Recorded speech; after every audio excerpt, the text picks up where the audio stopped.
Have you ever wondered if fate has a way of bringing people together? Imagine this scene. A wealthy businessman is walking through downtown when he notices something that makes his heart stop. A young girl, no more than 16, is sitting on a bench with a distinct silver bracelet dangling from her wrist. It's not just any bracelet, it has a unique charm with 3 stars and a crescent moon. His legs nearly give out beneath him as memories flood back. 12 years ago he had given that exact bracelet to his daughter, the day before she disappeared without a trace. The man, Richard Thornton, built a multi-million-dollar empire from nothing, but there was always an empty space in his heart that no amount of money could fill. His daughter Lily vanished when she was only 4 years old, during what should have been a routine visit to her mother's house. The police investigated for years, but the case eventually went cold, leaving Richard with nothing but photographs and painful memories. He never stopped searching, hiring private investigators and following even the slightest leads. But after more than a decade, even his closest friends suggested it might be time to accept the unthinkable. That morning had started like any other: meetings, calls, the usual pressure of running his company. Richard had decided to walk back to his office instead of taking his usual car service, something he rarely did. Perhaps it was the unusually pleasant weather, or maybe something deeper was guiding him. As he passed the small park near the business district, that's when he saw her, a teenager, with long brown hair, sitting alone. At first he barely glanced her way, but something caught the sunlight and drew his attention. That distinctive bracelet that he'd had custom made for his little girl all those years ago. Richard froze in place, unable to move or even breathe properly. The bracelet had been one of a kind, crafted by a jewelry designer who had since passed away. There were no duplicates, no similar designs on the market. He knew because he'd looked everywhere for years, hoping to find any connection to his daughter. His mind raced with possibilities. Could this girl somehow be Lily? The age seemed right, but the resemblance wasn't obvious from this distance. Or perhaps she had found the bracelet somewhere. Maybe she knew something about what happened 12 years ago. His hands trembled as he debated what to do next. The businessman had imagined this moment countless times over the years, finding some clue, some connection to his missing daughter. But now that it was happening, he felt completely unprepared. Should he approach her directly, call the police, follow her to see where she goes? What if he scared her away and lost this tenuous connection forever? Richard took a deep breath and decided he needed to be careful, but couldn't let this opportunity slip away. He casually sat down on a bench nearby, pretending to check his phone while watching the girl from the corner of his eye. What he didn't expect was for her to suddenly stand up and walk directly toward him. "Excuse me,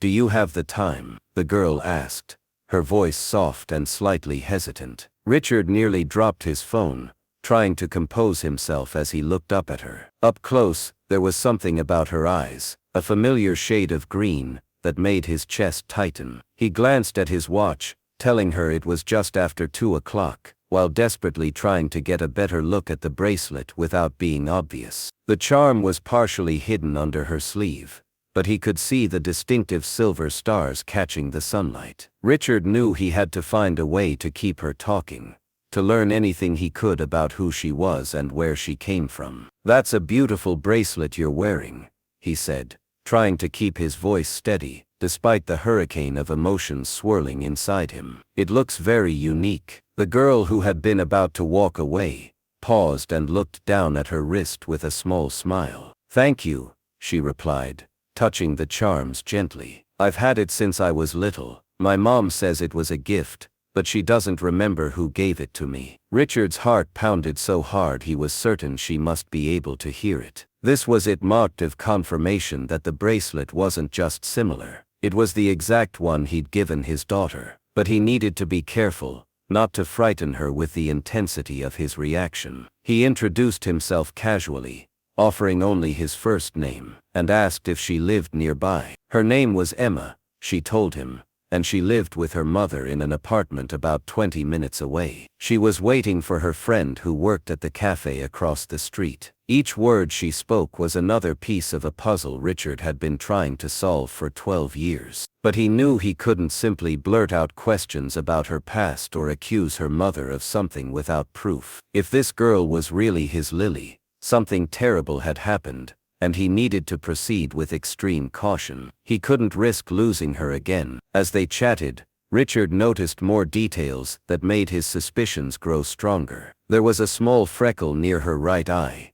just like his daughter had. The way she tucked her hair behind her ear mirrored his late mother's habit. Could it be possible that after all these years of searching, a simple walk through the park had led him to her? Emma mentioned she was in high school, loved art, and wanted to study design someday. Details that aligned with the age his daughter would be now. Richard found himself fighting back tears as he nodded and asked questions, trying to appear like a friendly stranger rather than a father whose world was being turned upside down. Their conversation was interrupted when Emma's phone chimed with a message. "My friend's shift is ending early. I should go meet her," she said, standing up. Richard panicked. He couldn't let her walk away, not without finding out more. He quickly pulled out a business card, telling her about an internship program his company ran for high school students interested in design. It was a lie, no such program existed yet,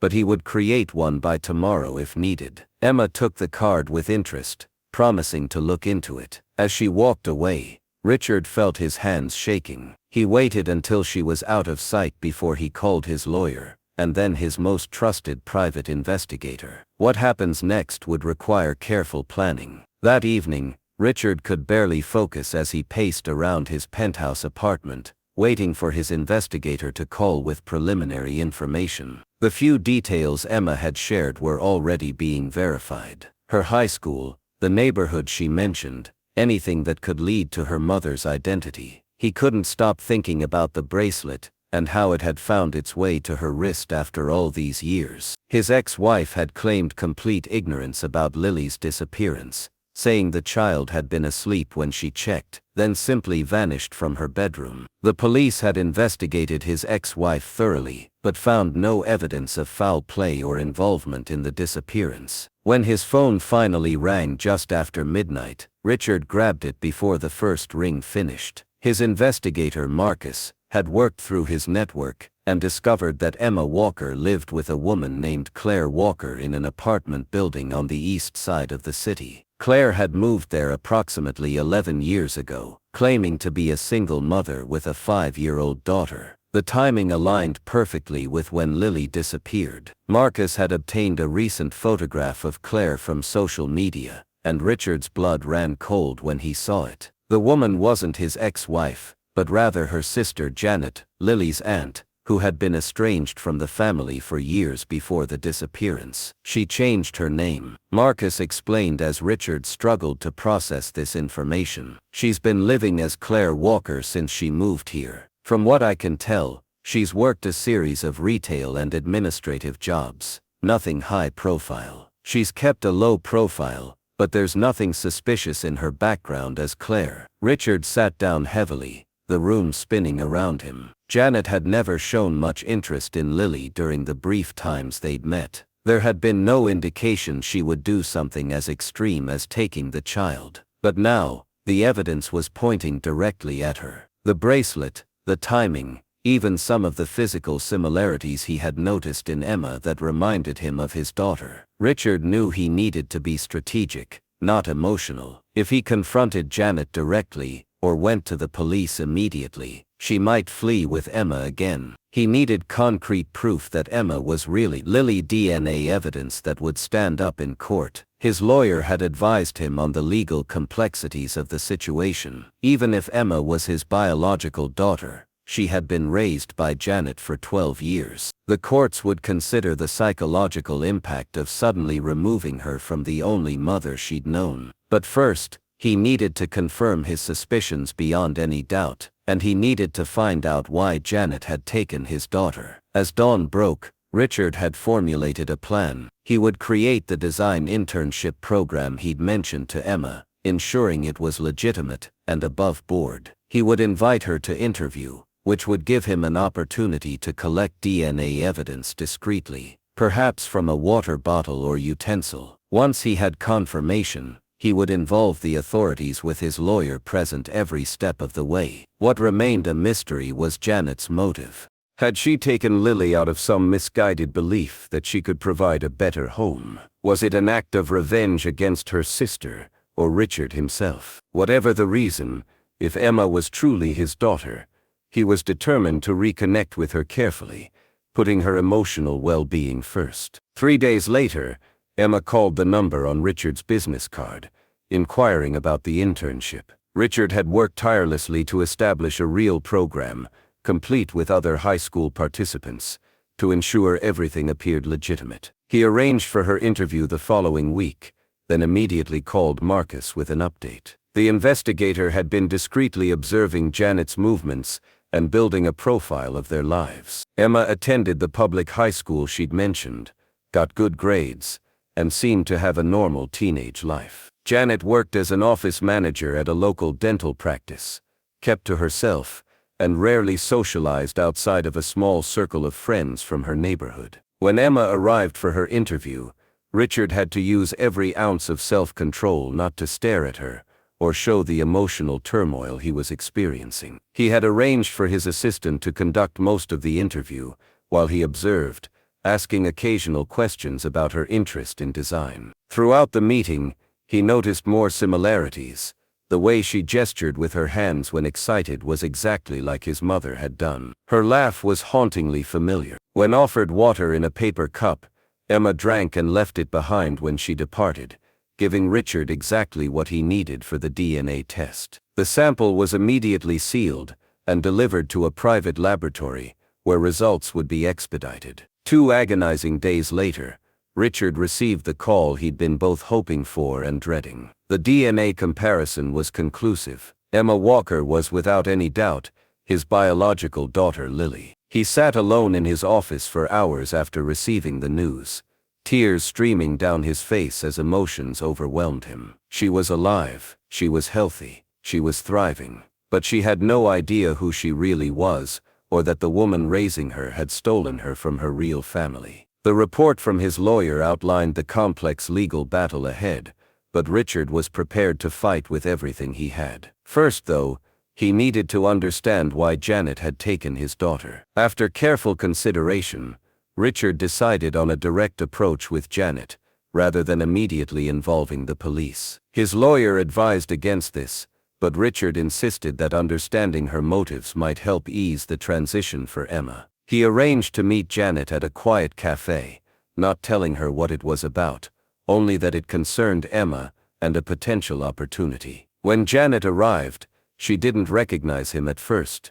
Their few meetings had been brief, and many years ago. But as realization dawned on her face, Richard saw something unexpected, not fear or guilt, but a deep sadness and resignation, as if she had always known this day would come. "I've been expecting someone to find us eventually," Janet said quietly, her hands trembling around her coffee cup. "I just thought it would be the police, not you." Richard struggled to maintain his composure, asking the question that had haunted him for 12 years. Why? Janet's answer was not what he expected. She explained that her sister, Richard's ex-wife, had planned to take Lily away overseas where Richard would never find them. Janet had discovered this plan accidentally, and believing it would devastate the child and deprive her of her father, had impulsively taken Lily herself. "I was going to bring her back to you," she whispered, tears forming in her eyes. "But then I saw the news reports saying my sister was claiming Lily had been kidnapped,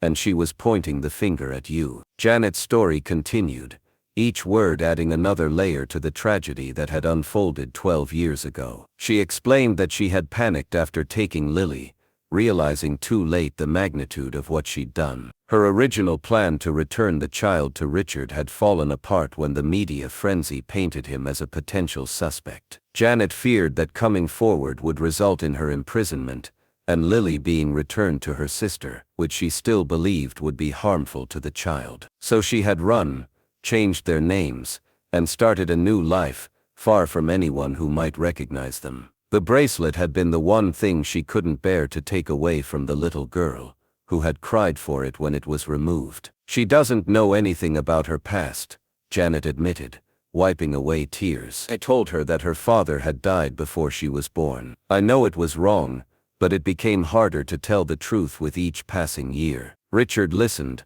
his emotions shifting between anger at the years stolen from him and a reluctant understanding of Janet's misguided attempt to protect his daughter. His ex-wife had indeed attempted to gain full custody with permission to move abroad, but the courts had ruled in favor of shared custody. If what Janet was saying was true, his ex had planned to circumvent that ruling by simply disappearing with their daughter. The irony that Janet's intervention had resulted in exactly the same outcome wasn't lost on him. The conversation shifted to the most important question: what would happen now? Richard made it clear that he had no intention of suddenly disrupting Emma's life with the full truth all at once. He proposed a gradual approach.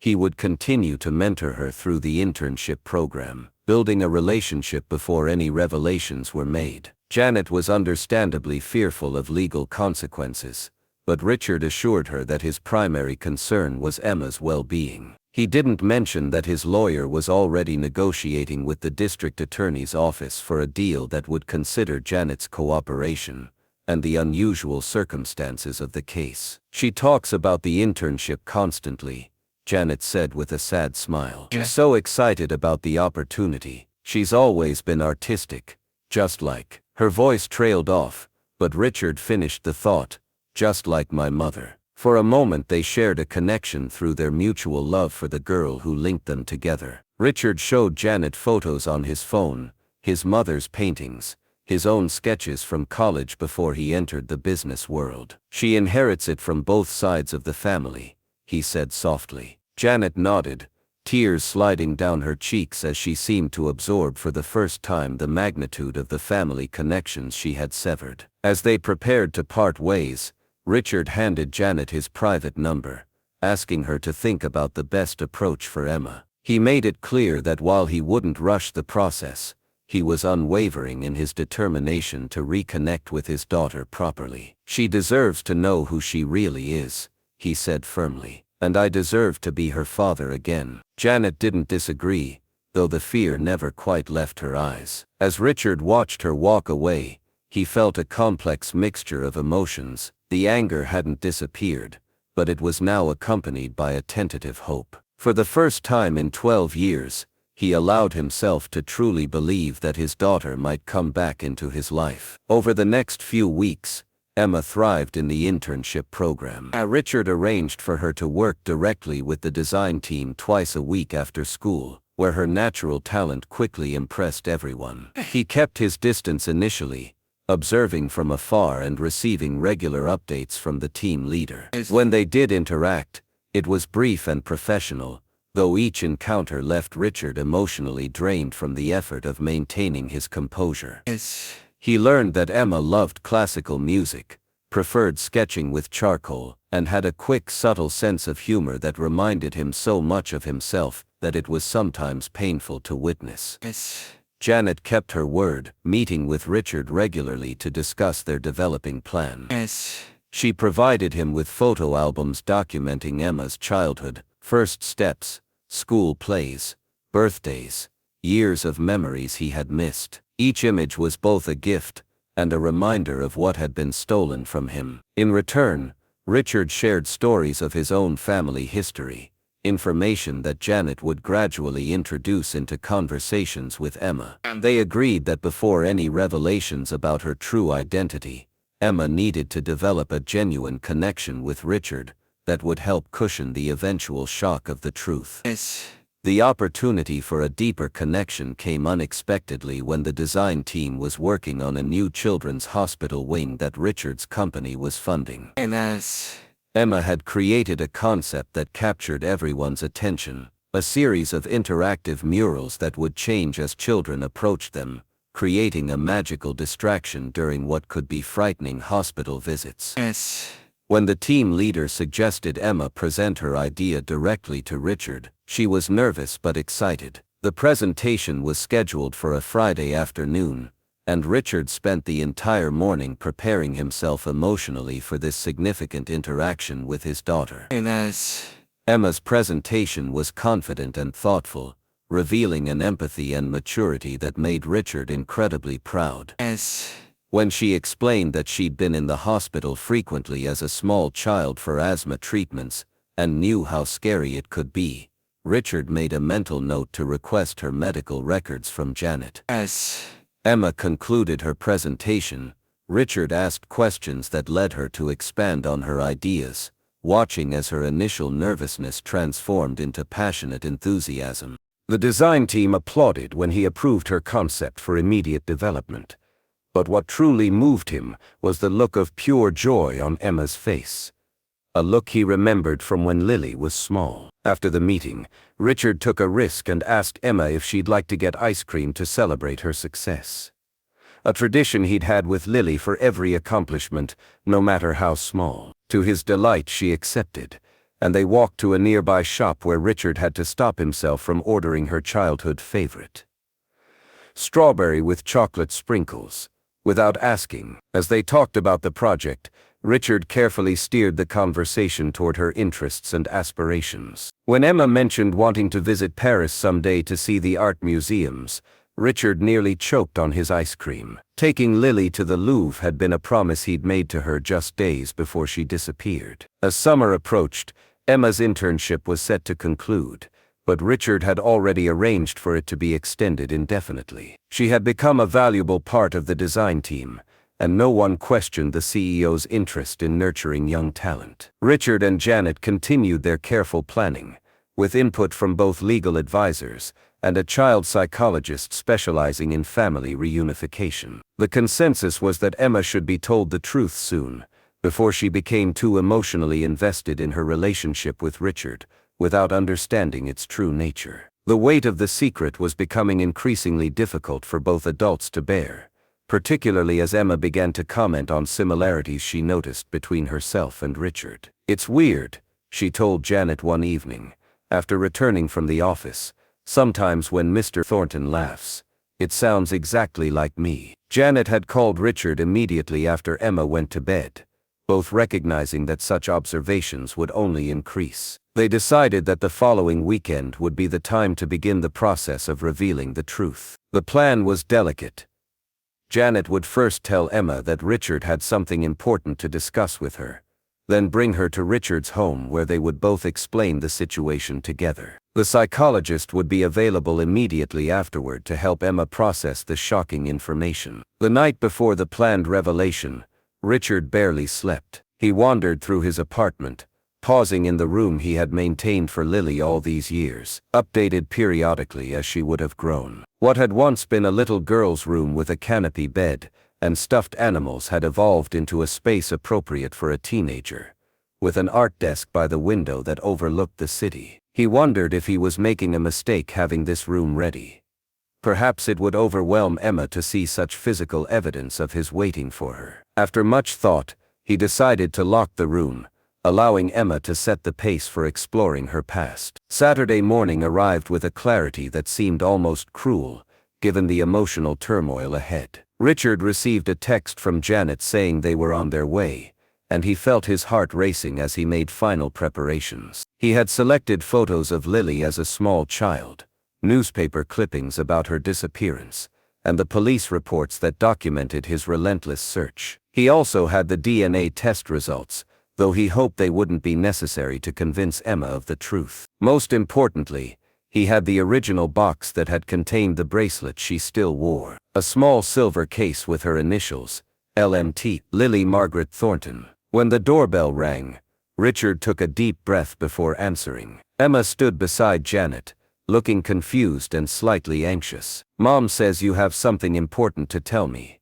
she said, as she entered, her eyes widening as she took in the expansive penthouse with its wall of windows overlooking the city. Janet's face was pale, her expression a mixture of resignation and fear, as she gave Richard a slight nod. He led them to the living room where he had arranged everything, offering them seats and water, delaying the inevitable for just a few more precious moments. Then, with his voice steadier than he expected, he began, "Emma, what we're about to tell you will be shocking and difficult to hear.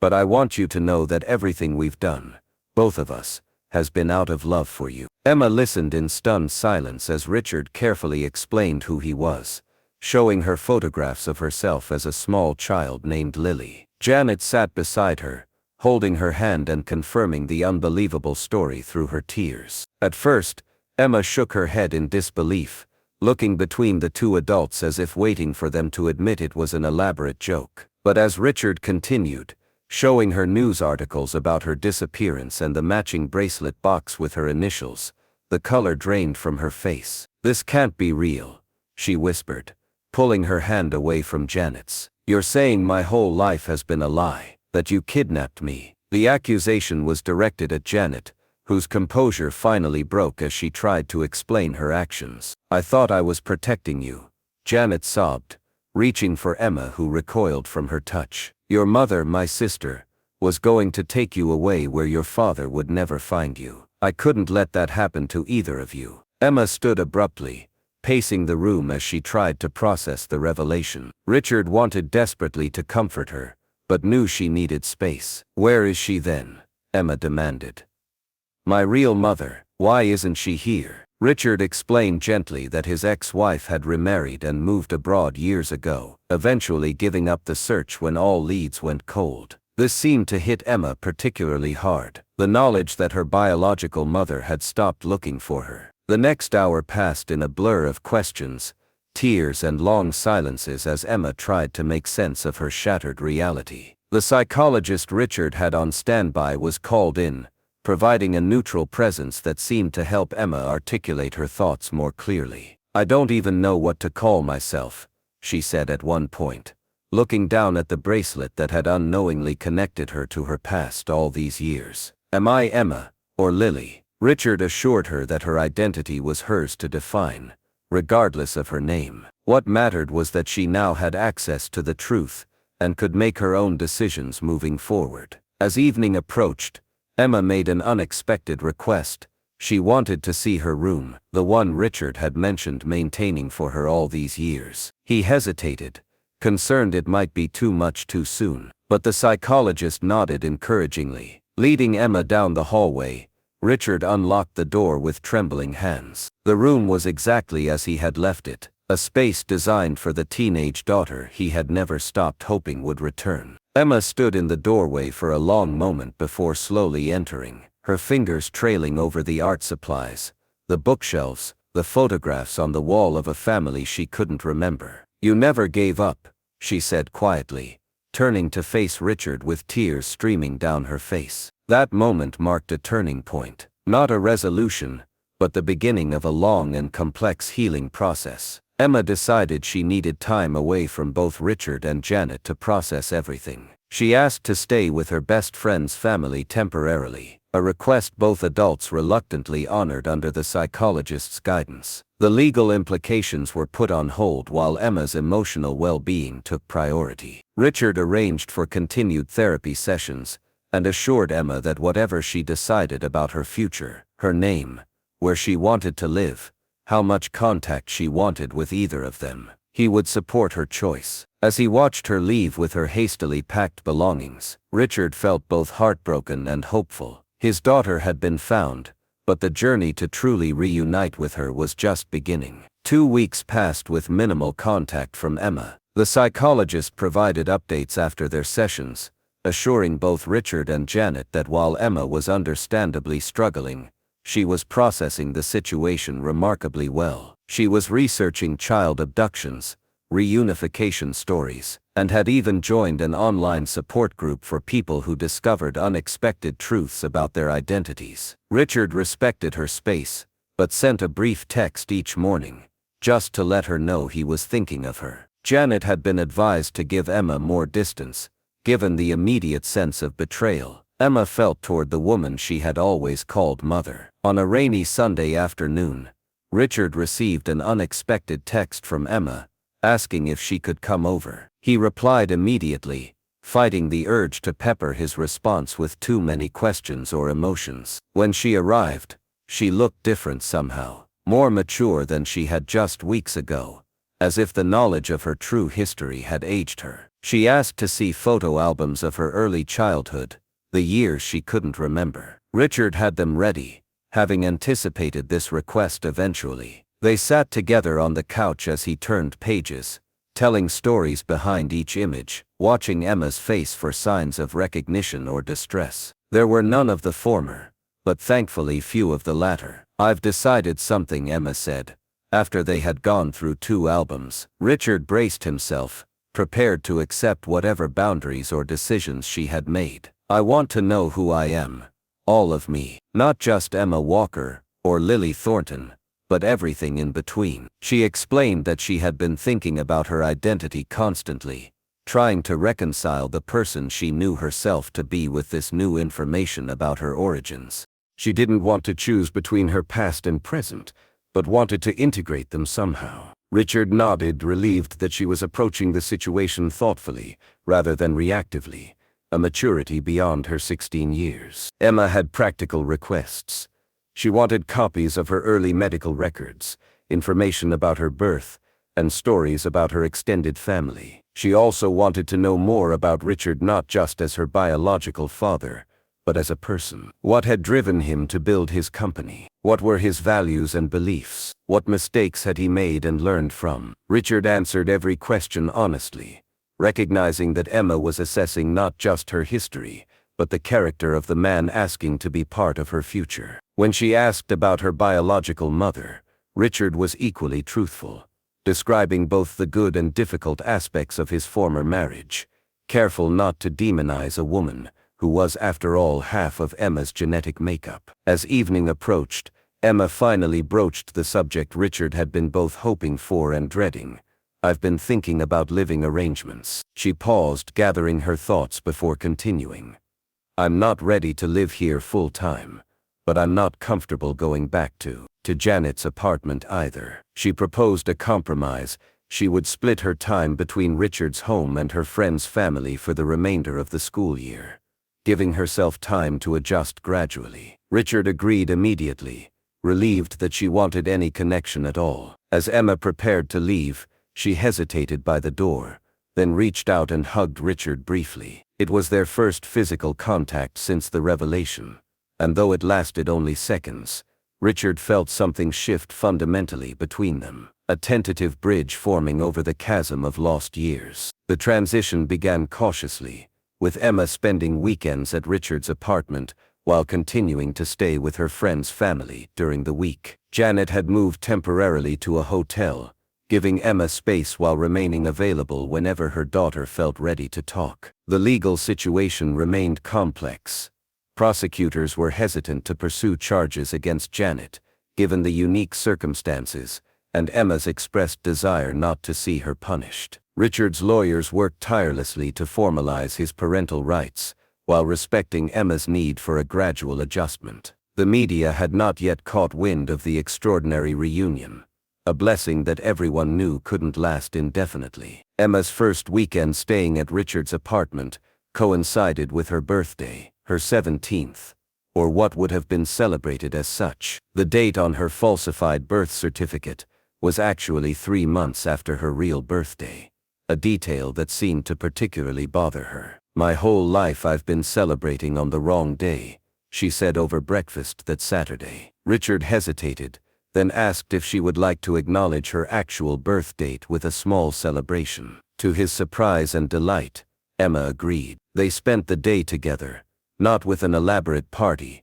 but with simple activities that allowed them to connect: a visit to an art museum, lunch at a cafe Emma chose, and a walk through the botanical gardens. During their walk, Emma asked about her name, why Lily had been chosen, and what it meant to Richard. He explained that lilies had been his mother's favorite flower, and that she had passed away just months before Lily was born. There was a garden of them planted behind his childhood home, where he had spent hours with his mother as she tended to them. "I thought about planting some here in the city after you disappeared," he admitted, as they paused near a flower display. but I couldn't bear to see them bloom year after year while you were still missing." Emma was quiet for a moment, then asked another question that caught Richard off guard. "Do you mind that I don't look much like you?" Richard assured her that such thoughts had never crossed his mind.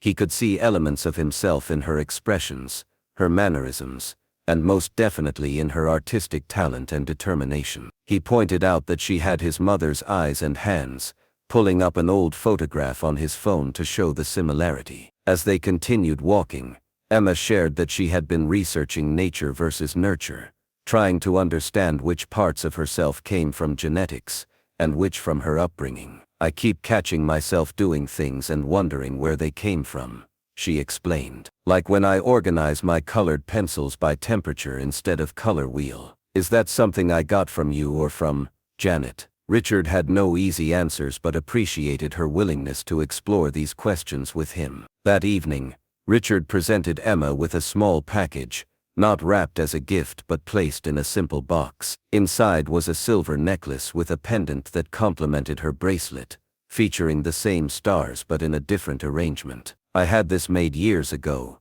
he explained, as Emma examined it, "for your 10th birthday. I kept it, along with gifts for every birthday and Christmas, hoping someday I could give them to you." He showed her the closet where these presents were stored, each labeled with the occasion and year. Emma's eyes filled with tears as she ran her fingers over the packages, tangible evidence of her father's unending hope and love through all the years of separation. Before she returned to her friend's house the next day, Emma asked Richard a question that had clearly been weighing on her. "What happens when people find out? About me? About Janet? About all of this?" It was a valid concern. Once the story broke, it would inevitably attract significant media attention. Richard had been preparing for this eventuality, consulting with PR specialists experienced in handling sensitive family situations. He explained the protective measures they could put in place: legal injunctions against harassment, private security if needed, and a carefully crafted statement that would satisfy public curiosity while respecting Emma's privacy. Most importantly, he assured her that they would face it together, on their own terms and timeline. "We don't have to hide," he said gently, "but we don't have to share anything we don't want to either." As spring turned to summer, Emma gradually began spending more time at Richard's apartment. She had her own key and came and went freely, sometimes arriving unexpectedly with art supplies or books, making the space increasingly her own. She had decided to continue using the name Emma for now, feeling that it was too confusing to suddenly become Lily again. Richard respected this choice, understanding that her identity was something she needed to define for herself. They established routines and traditions, discovering shared interests and navigating the occasional awkwardness of their unique situation. Richard learned about Emma's favorite foods, her music preferences, her nighttime reading habit, all the details that parents of teenagers typically take for granted. The relationship between Emma and Janet had begun a tentative healing process as well. After nearly a month of minimal contact, Emma had agreed to meet with Janet regularly for lunch. These meetings were initially supervised by the psychologist, but eventually continued independently as Emma worked through her complicated feelings of love, betrayal, and understanding. Janet had secured a small apartment nearby, and was cooperating fully with legal authorities, who were increasingly inclined toward leniency given the circumstances. Emma had made it clear to everyone involved that while she needed time to process Janet's deception, she didn't want to lose the woman who had, in every practical sense, been a loving mother to her throughout her childhood. One significant milestone came when Emma's school year ended, and she faced the prospect of a long summer break. After much discussion, it was decided that she would move into Richard's apartment full-time during the summer months, while maintaining regular contact with Janet. The arrangement would allow them to establish a more consistent father-daughter relationship before the complexities of the school year resumed. Emma's closest friends had been carefully informed about her situation, providing her with crucial peer support. To Richard's relief, they had responded with compassion and protective loyalty, keeping her secret while helping her adjust to her evolving identity. Richard took a step back from his company responsibilities to focus on building his relationship with Emma, delegating operations to his trusted executive team. They spent time redecorating her room together, incorporating elements from both her past and present lives. Emma selected furniture and colors that reflected her current tastes, while also finding places for childhood mementos that Richard had preserved. The process became a metaphor for their journey, honoring both where she had come from and who she was becoming. When she decided to hang a photograph of herself as a small child with Janet, alongside a newly taken picture with Richard, he recognized it as a significant step in her healing process. The legal formalities were finally resolved in late June, with Richard's parental rights fully restored, and Janet receiving a suspended sentence with community service, largely due to Emma's advocacy on her behalf. The court sealed most of the records to protect Emma's privacy, though Richard's lawyers warned that the story would eventually become public knowledge despite their precautions. Their first real test as a reunited family came when Richard received an invitation to an international design conference in San Francisco.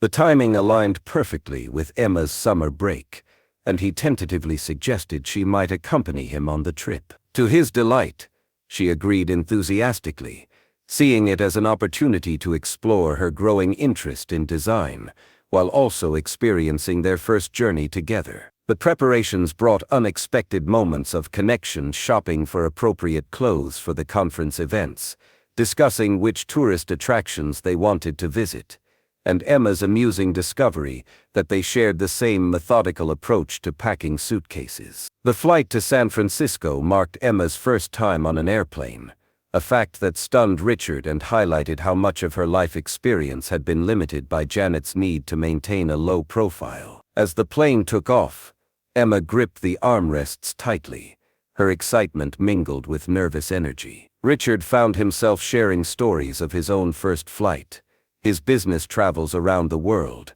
and places he hoped they might visit together someday. When turbulence hit mid-flight, Emma instinctively reached for his hand, a gesture that felt both natural and profound in its simplicity. By the time they landed, something had shifted subtly in their relationship, a new level of comfort and trust that had emerged during those hours suspended between their past and future. Their hotel suite had a breathtaking view of the Golden Gate Bridge, and Emma spent the first evening sketching the iconic structure as the sunset painted it in shades of gold and crimson. Richard watched her work, struck by how her artistic process mirrored his mother's, the same focused expression, the same habit of humming softly, while working on detailed sections. During the conference, Emma attended design workshops while Richard participated in panel discussions, but they met for lunch each day, eagerly sharing their experiences. On the third day, an influential designer who had been impressed by Emma's questions invited her to join a specialized workshop usually reserved for professionals. Richard felt a surge of pride as he watched his daughter confidently take her place among established designers,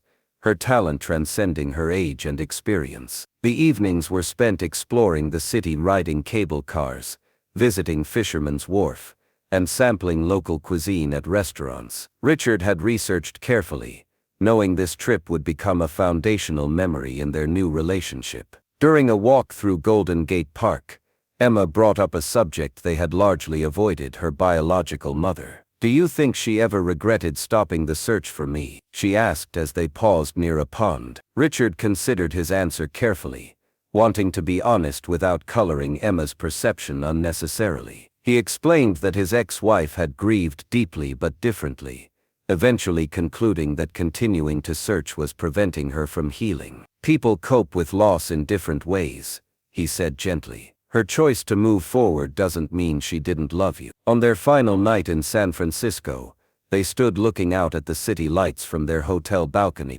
when Emma asked the question Richard had been both expecting and dreading: "Should we try to contact her, my birth mother?" The question hung in the air between them, complex and loaded with potential complications. Richard admitted he didn't have a simple answer but promised to support whatever decision Emma made. They discussed the possibilities, from doing nothing, to sending a letter, to arranging a meeting, weighing the potential emotional impact of each option. As they talked, Richard noticed Emma referring to my mother when speaking about Janet, and my birth mother, when discussing his ex-wife, a linguistic distinction that reflected her evolving understanding of her unique family structure. July brought oppressive heat to the city, and with it came an unexpected development. A journalist had somehow connected the dots, and begun asking questions about the talented young intern working at Richard Thornton's company, who bore a striking resemblance to his long-missing daughter. Richard's security team intercepted several attempts to photograph Emma as she entered and left the building, and his PR department reported increasing inquiries from media outlets. The situation they had been preparing for was arriving sooner than anticipated. That evening, Richard sat Emma down to discuss their options, emphasizing that her comfort and safety were his highest priorities. Together they decided to control the narrative by releasing a carefully worded statement, confirming their relationship without divulging the complicated details surrounding her disappearance. The statement acknowledged that Richard Thornton had recently reunited with his daughter, who had been living under a different name after being separated from him as a child. It requested privacy as their family navigated this deeply personal reunion, and included a firm warning that legal action would be taken against any harassment or intrusion. Emma approved the final version, though she worried about how the inevitable attention would affect her return to school in the fall. Richard assured her that security measures would be in place,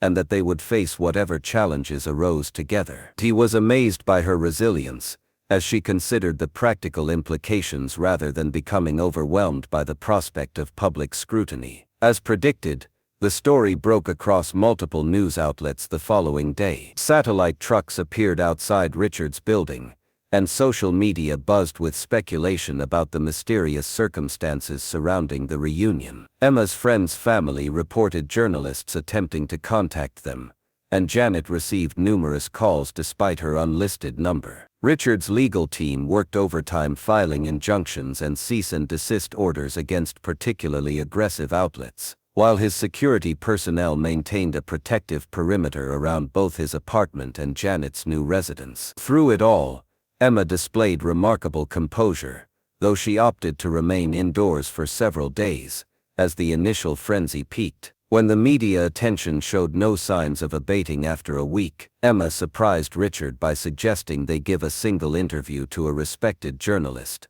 answering selected questions on their own terms. "I'm tired of hiding," she explained, "and people are making up crazy stories anyway. If we tell our version or part of it, maybe they'll leave us alone." After careful consideration, Richard agreed, recognizing the wisdom in her approach. They selected a veteran reporter known for her ethical standards and compassionate coverage of sensitive stories. The ground rules were strict: no questions about the specific circumstances of the separation, respect for Emma's privacy regarding her current life, and a focus on the positive aspects of their reunion, rather than the trauma of their years apart. The interview took place in Richard's apartment, with both legal and PR representatives present but off-camera. Emma had chosen her outfit carefully, casual but polished, reflecting her desire to appear neither as a victim nor as a privileged heiress. As the cameras rolled, she spoke with remarkable poise about discovering her true identity and reconnecting with her father. "I'm still processing who I am,"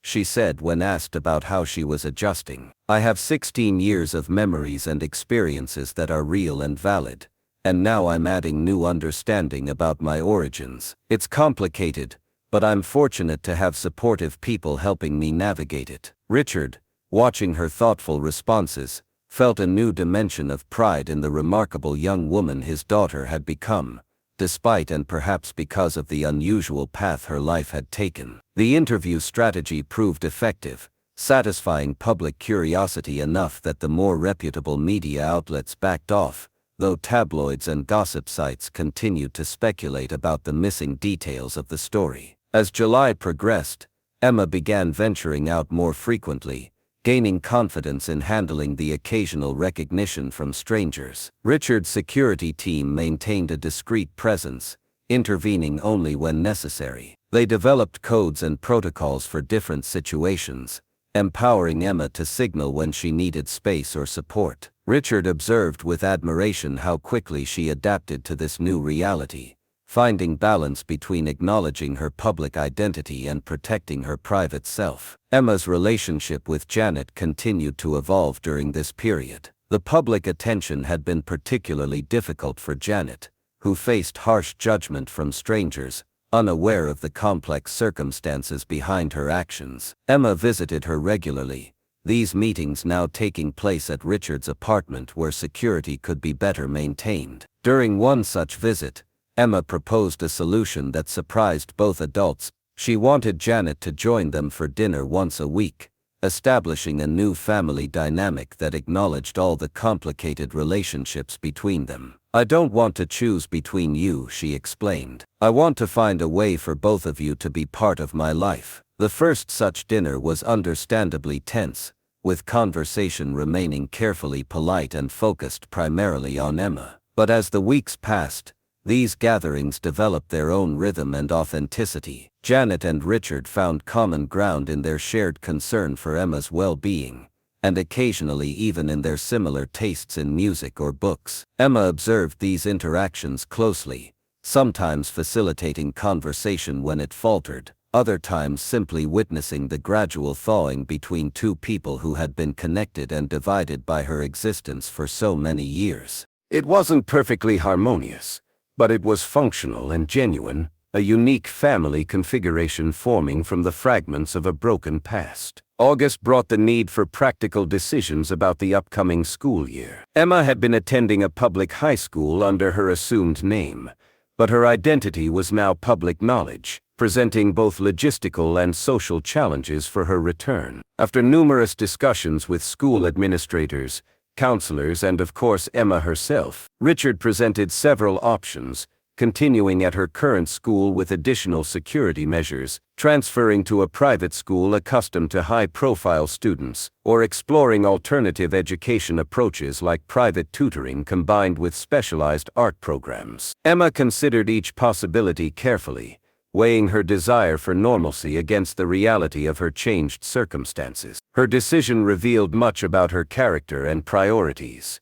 She chose to return to her current school, unwilling to abandon her established friendships and academic track, but agreed to certain security protocols and arrangements with teachers for when media attention might flare up again. "I don't want to run away from who I am now," she told Richard as they finalized the plans. That would be trading one kind of hiding for another. They worked with the school to schedule a meeting with her classmates before the term began, allowing Emma to address the situation directly and ask for their support in maintaining as normal an environment as possible. Richard marveled at her courage and clarity, recognizing that while he could provide resources and protection, Emma was charting her own course through these uncharted waters with wisdom beyond her years. As summer drew to a close, Richard realized that Emma had yet to meet his extended family, cousins, an elderly aunt, and close friends who had supported him throughout the years of searching for her.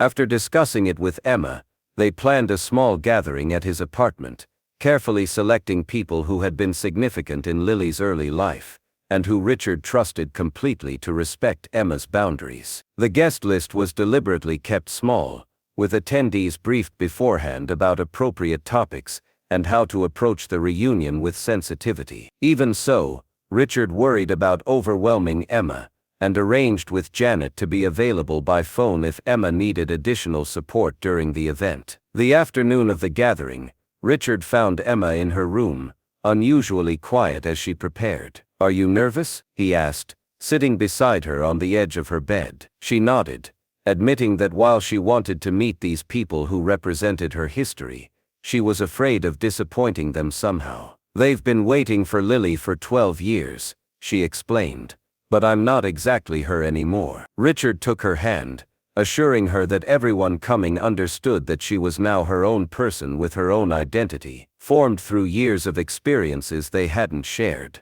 "They don't expect you to be a 4-year-old girl frozen in time," he said gently. "They just want to know the amazing young woman you've become." The reunion began tentatively, with Richard's family members visibly emotional upon meeting Emma, but careful not to overwhelm her with their reactions. His cousin Michael, who had been particularly close to Lily as a toddler, brought photographs of them playing together at family gatherings. Richard's elderly Aunt Marina, now in her 80s, wept quietly when Emma sat beside her, noting that she had her grandmother's artistic hands. Gradually, the atmosphere warmed as stories were shared, not just of Lily's early years, but of Richard's childhood, family traditions, and the generations of history that were part of Emma's heritage. Richard observed Emma absorbing these connections, asking questions and sometimes laughing at family anecdotes that revealed new dimensions of her father. The most poignant moment came when Michael's wife Sarah,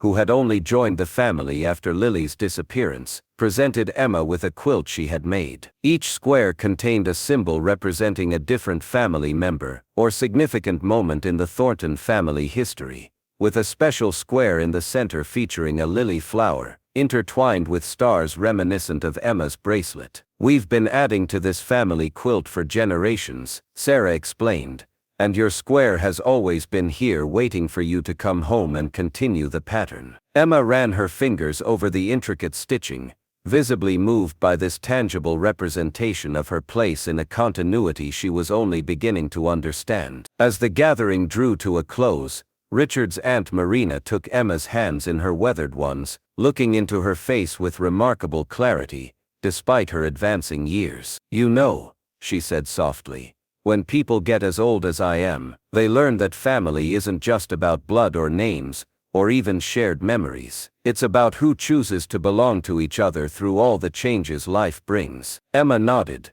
tears glistening in her eyes as she squeezed the elderly woman's hands. Later, after everyone had departed and Emma and Richard were clearing away dishes together, she commented that Marina's words had helped her understand something she'd been struggling with, that embracing her identity as a Thornton didn't require her to erase or devalue the years she'd spent as Emma Walker. "Maybe I can be both," she said thoughtfully, "carrying forward all the parts of my story instead of having to choose between them." The week before school began, Emma approached Richard with an unexpected request. She wanted to visit the house where she had lived as a small child, the place from which she had disappeared 12 years ago. Richard was hesitant, concerned about the emotional impact such a visit might have, but Emma was determined. "I have no memories of it," she explained, "but it's part of my story. I need to see it with my own eyes, not just in photographs." After consulting with her therapist,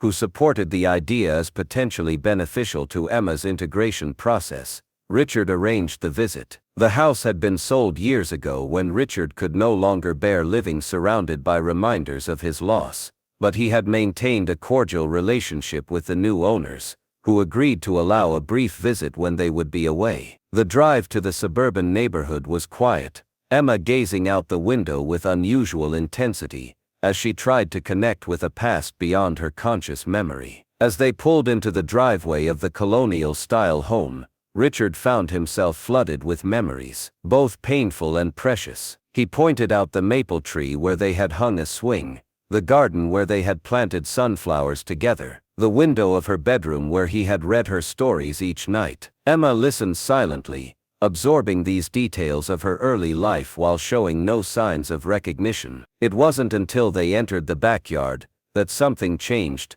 She stopped suddenly by the small garden pond, staring at the stone pathway around it with a puzzled expression. "I remember water," she said slowly, her brow furrowed in concentration, "and stones that made a pattern, like a game." Richard's breath caught as he confirmed that they used to play a stepping stone game around the pond, counting each stone and making up stories about magical creatures that lived beneath them. It wasn't a detailed memory, more of a fleeting impression, but it was the first tangible connection Emma had made to her life before the abduction. They spent another hour exploring the property, with Richard sharing stories of their life there, while carefully avoiding the painful details of the day she disappeared. Emma asked thoughtful questions, trying to piece together the fragments of a life she couldn't remember, but was now reclaiming as part of her history. On the drive back to the city, Emma was unusually quiet, processing the experience. When they stopped for lunch at a roadside cafe, she finally shared her thoughts. "It's strange," she said, stirring her iced tea thoughtfully. "I expected to feel something dramatic, like in movies where people suddenly remember everything when they return to a significant place. But it wasn't like that at all. Just that one vague impression by the pond. And even that might be just because you've shown me photos of it before." Richard assured her that this was completely normal. She had been very young when she left that house, and memories from early childhood are often fragmented or lost entirely. What mattered, he suggested, was not whether she could remember living there, but that she now knew this place was part of her story. As they continued home, Emma made a connection that surprised Richard. "You know," she said, looking out at the passing landscape, "Janet always planted flowers around water features in every place we lived. Even when we were in an apartment, she'd create little dish gardens with pebbles and water. I always thought it was just something she liked, but now I wonder if it was her way of giving me something familiar, something connected to my early life." The observation was remarkably insightful, suggesting complexities to Janet's actions that neither of them had fully considered. It prompted a deeper conversation about memory, identity, and the subtle ways the past influences the present even when we're not consciously aware of it. By the time they arrived back at the apartment, both felt they had gained something valuable from the experience, not just Emma connecting with her history, but Richard understanding more about the years of his daughter's life that he had missed. The start of the school year brought new challenges as Emma navigated her public identity while trying to maintain normal teenage experiences. Richard worked closely with the school administration to minimize disruption, while Emma's closest friends formed a protective circle around her, shielding her from unwanted attention and keeping her grounded when the occasional media flare-up occurred. There were difficult moments, insensitive questions from classmates, a teacher who treated her differently after learning her story, the discomfort of being whispered about in hallways. But there were triumphs too. Her art teacher entered one of her pieces in a prestigious student competition without drawing attention to her unique background, allowing her work to be judged purely on its merits. When the piece won first place, Emma's confidence in her identity beyond her unusual story received a significant boost. At home, a new normal gradually established itself. Richard and Emma developed routines and traditions that worked for them. Sunday morning pancakes, film nights where they alternated choosing titles, a shared whiteboard in the kitchen where they left notes and inside jokes for each other. Janet remained a regular presence in their lives, joining them for dinner twice a week and maintaining her special relationship with Emma, while respecting the boundaries of her new living arrangement with Richard. The three adults in Emma's life, Richard, Janet, and her therapist, coordinated closely to ensure she had the support she needed while encouraging her increasing independence and self-determination. A significant milestone came in October, when Emma decided she wanted to incorporate her original name into her identity. After much thought, she asked to legally change her name to Emma Lily Thornan, honoring both aspects of her life journey. The choice reflected her growing integration of her complex history, not erasing her years as Emma Walker, but acknowledging her birth identity and reconnection with her father. The legal process was straightforward given the unusual circumstances, and Richard arranged a small celebration when the paperwork was finalized. Emma wore her bracelet prominently that day, the silver stars catching the light as she signed her new name for the first time, a symbolic bridging of her past and present. As the anniversary of their reunion approached, Richard noticed Emma becoming increasingly thoughtful and sometimes withdrawn. When he gently asked if something was troubling her, she admitted she was thinking about her biological mother and whether she should reach out to her. "I have so many questions that only she can answer," Emma explained, "but I'm scared of disrupting her life or facing rejection if she doesn't want to know me now." Richard listened carefully, acknowledging the validity of her concerns while assuring her that whatever she decided, he would support her completely. They discussed various approaches, from a letter or email that would give her mother time to process the shocking news, to the possibility of Richard making initial contact to prepare the way. After considerable thought, Emma decided to write a letter, introducing herself and explaining the circumstances of their reconnection in simple terms. She worked on drafts for weeks, sometimes sharing them with Richard, other times working privately to express her complex feelings. The final version was remarkably mature, neither accusatory nor overly emotional, but honest about her desire to understand this missing piece of her history. Richard helped her locate a current address through his contacts, respecting her wish to send a physical letter rather than an email. On a crisp November morning, they walked together to the post office, where Emma hesitated only briefly before slipping the envelope into the mailbox. "Now we wait," she said, linking her arm through Richard's as they turned toward home. The uncertainty of her biological mother's response hung between them, but Richard was struck by Emma's calmness. Whatever happened next, she was facing it with remarkable resilience and clarity. The response to Emma's letter came sooner than expected, a phone call from across the ocean just 10 days after they had mailed it. Richard was in a meeting when his assistant interrupted with an urgent message that a woman claiming to be his ex-wife was on the line, asking to speak with him about Emma. He excused himself immediately, heart pounding as he took the call in his private office. Catherine, his former wife, sounded both shocked and emotional as she explained that she had received Emma's letter the previous day and had been struggling with how to respond. After hours of thought, she had decided that speaking directly was the only appropriate way to address such a momentous revelation. Richard listened as Catherine expressed her disbelief, joy, and profound regret over having stopped the search for their daughter. She had remarried and had 2 children with her second husband, building a new life in London, while carrying the grief of Lily's loss as a permanent shadow. She asked dozens of questions about Emma, her health, her personality, her interests and achievements, which Richard answered as completely as he could, while emphasizing that Catherine should hear most of these things directly from Emma herself. When Catherine asked if she could speak with her daughter, Richard explained that he would need to talk with Emma first, respecting her agency in this delicate reconnection. They agreed that he would call back later that day, after consulting with Emma. When Emma returned from school, Richard carefully related the conversation, watching her face for signs of distress or uncertainty. Her reaction was a complex mixture of excitement and nervousness. The abstract possibility of contacting her birth mother had suddenly become very real. After processing the initial shock, Emma decided she wanted to speak with Catherine, but preferred to do so by video call rather than just hearing her voice. "I want to see her face," she explained, "to see if there's anything of myself there." Richard arranged the call for the following evening, accounting for the time difference with London. That night, Emma slept poorly, alternating between anticipation and anxiety about this final piece of her identity puzzle falling into place. The video call began awkwardly,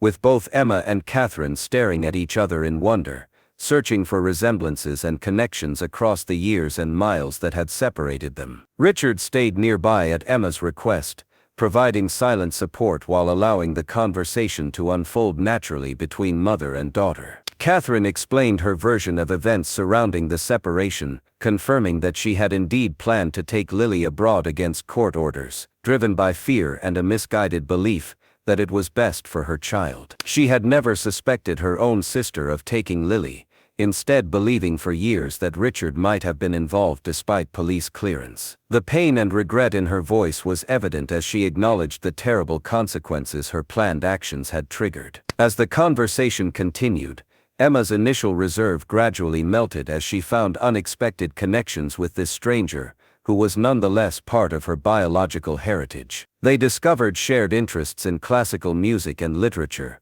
similar mannerisms that transcended their years apart, and a mutual tendency toward analytical thinking. Catherine showed Emma photographs of her half-siblings, explaining that she had always kept a small photo of Lily in her bedroom, and had told her children about their sister who had been lost. The most emotional moment came when Catherine asked if Emma still had the bracelet, tears streaming down her face when Emma held her wrist to the camera, showing the silver stars that had ultimately led to their reunion. By the end of the 2-hour conversation, tentative plans were made for Catherine to visit New York in the spring, allowing them to meet in person and continue building this unexpected new relationship. After the call ended, Emma sat quietly next to Richard, processing the experience. "She's not what I expected," she finally said. "In my mind, she was either a villain or a perfect mother figure, but she's just a person, with flaws and regrets and hopes, like everyone else." Richard nodded,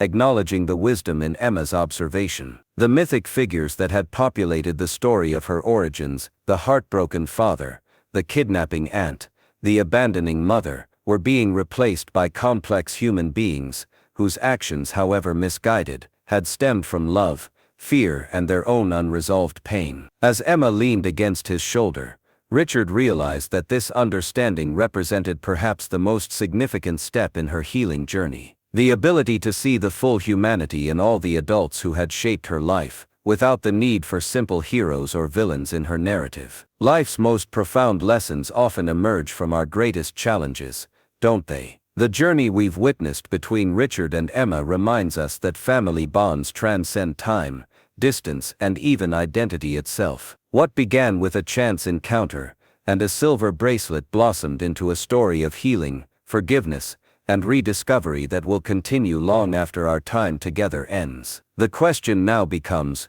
what will you take from their story into your own life? Perhaps it's the reminder that we should never abandon hope, even when all evidence suggests we should. Richard maintained his search for 12 years, keeping his daughter's memory alive through small rituals and preserved mementos. Consider the areas in your own life where persistence might eventually yield the breakthrough you've been waiting for. Is there a dream you've set aside that deserves one more chance? A relationship that might be worth fighting for, despite the obstacles? Or maybe you connect with Emma's journey of integrating different aspects of her identity into a cohesive whole. In our fragmented world, many of us struggle with seemingly contradictory parts of ourselves, our professional ambitions versus personal values, our heritage versus our chosen communities, our past experiences versus our future aspirations. Emma's choice to become Emma Lily Thornton shows us that we don't have to choose one identity over another. We can honor all the chapters of our story. The most powerful aspect of this reunion might be the way it challenges our understanding of family itself. What makes someone family? Is it shared DNA, legal documents, shared memories, and daily care? Through Emma's eyes, we see that family can transcend traditional definitions, expanding to include biological connections, chosen relationships, and even reconciled adversaries. This more fluid understanding of family might inspire you to strengthen bonds with those who truly matter in your life, regardless of conventional labels. Have you noticed how fate seemed to play a hand in this reunion? If Richard hadn't decided to walk rather than drive that day, if Emma hadn't been sitting on that particular bench, if Janet hadn't kept the bracelet all those years, their paths might never have crossed again. This reminds us to remain open to unexpected encounters and coincidences that might actually be life's way of steering us toward important discoveries. What seemingly random encounters in your own life might actually be meaningful connections waiting to be recognized. As our story concludes, I invite you to consider the power of forgiveness illustrated throughout Emma's journey. She found ways to forgive Janet for her deception, Richard for his absence, though not by choice, and even her birth mother for stopping the search. This forgiveness wasn't about excusing harmful actions, but about freeing herself from the burden of resentment. Is there someone in your life, perhaps even yourself, who deserves the gift of forgiveness? What might open up in your life if you set down that heavy weight? The most beautiful aspect of Richard and Emma's story is that it doesn't truly end here. Their reunion isn't a conclusion but a beginning, the start of a relationship that will continue to evolve through challenges, milestones, and everyday moments shared together. In the same way, your own story is still unfolding, with potential for reconnection, discovery, and growth that you might not yet imagine. If this story has touched something in you, I'd love to hear your thoughts in the comments. Has it reminded you of a lost connection in your own life? Inspired you to reach out to someone important? Or perhaps it's given you a new perspective on your own identity journey? Share your reflections below. Your insight might be exactly what another viewer needs to hear today. Before you go, take a moment to subscribe to our channel and turn on notifications so you never miss another story of extraordinary human connection. Like this video if it moved you, and share it with someone who might need a reminder that even after years of separation, reunion is always possible when love persists. Thank you for joining me for this remarkable journey of loss, discovery, and reconnection. Until next time, remember that sometimes the most meaningful connections in our lives begin with something as simple as noticing a small silver bracelet catching the light.